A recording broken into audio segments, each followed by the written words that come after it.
En 2025, on vit dans un monde où l'intelligence artificielle est omniprésente.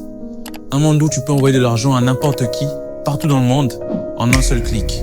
Enfin, presque partout. Parce qu'en RDC, ce monde-là est verrouillé. PayPal, inaccessible. Amazon, Alibaba, Shein ou autres, livraison impossible. YouTube, indisponible dans l'App Store. ChatGPT, bloqué pendant des mois. La liste est encore longue. Et si tu es créateur de contenu, ici, tu peux oublier la monétisation. Aujourd'hui, on mène l'enquête. Pourquoi la RDC est-elle mise à l'écart du numérique mondial et surtout, à qui ça profite? En RDC, plusieurs applications, sites web, solutions tech ou encore systèmes de rémunération ne sont pas disponibles. Je vais en citer quelques-uns et je tiens à préciser que ma liste n'est pas exhaustive. Sur l'App Store, à Kinshasa, vous ne pouvez pas télécharger certaines applications, notamment YouTube. Vous ne pouvez pas utiliser l'un des services de paiement le plus utilisé dans le monde, notamment PayPal.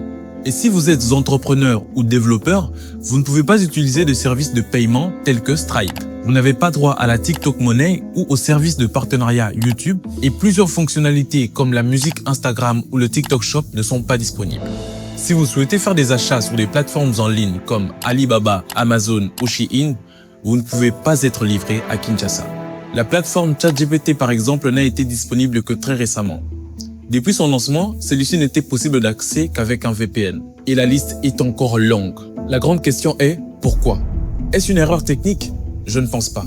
En informatique, ça a un nom. Ça s'appelle la géorestriction. La géorestriction est une technique qui limite l'accès à du contenu en ligne en fonction de la position géographique de l'utilisateur. Les entreprises comme PayPal collectent les informations de l'utilisateur et donnent à celui-ci l'accès en fonction de sa position géographique. Et malheureusement pour nous, la RDC figure dans la liste noire de plusieurs entreprises. En cause, des licences non négociées, un manque des partenaires bancaires ou juste une absence d'intérêt commercial. Résultat, des pays entiers comme le nôtre sont considérés comme des marchés non prioritaires. Pas assez rentables, pas assez structurés, trop risqués.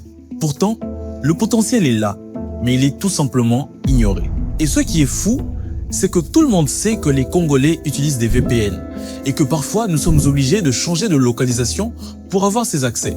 En 2021, Stella 243, une utilisatrice d'iPhone, écrit à Apple en passant par les sites officiels de la communauté Apple en disant, je cite, « Pourquoi, lorsque je veux télécharger les applications YouTube et Shazam dans l'App Store, je reçois les messages ci-dessous. Cette app est actuellement indisponible dans votre région.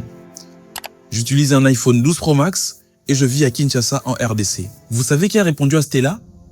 Machiavel 38, un spécialiste de la communauté Apple, en disant « Chaque développeur décide de rendre son app disponible dans les régions qu'il souhaite. Si tu souhaites les télécharger, il faudra associer une autre région à ton identifiant Apple. » En conclusion, ils savent très bien que les Congolais sont obligés de changer leur localisation et d'ailleurs, ils nous encouragent eux-mêmes à le faire. Pourquoi?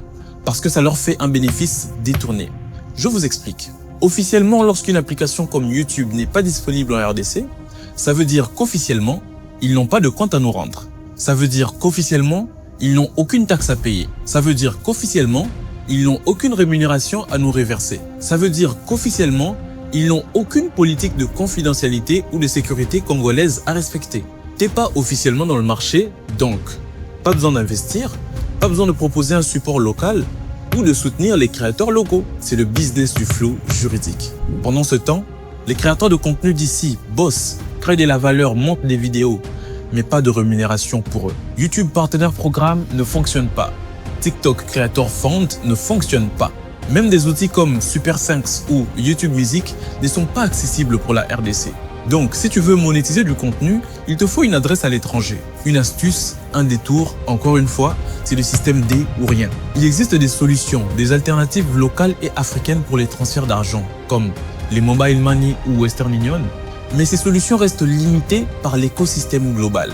Tant que PayPal ne s'ouvre pas, tant que Google ne reconnaît pas les créateurs congolais, ce système n'est qu'une cage dorée. Le gouvernement congolais doit agir, exiger des accords avec les grandes plateformes, développer une vraie stratégie numérique nationale, investir dans l'infrastructure digitale mais aussi dans la diplomatie technologique. Parce qu'aujourd'hui, la fracture numérique n'est pas juste une question de connexion, c'est une fracture d'opportunité.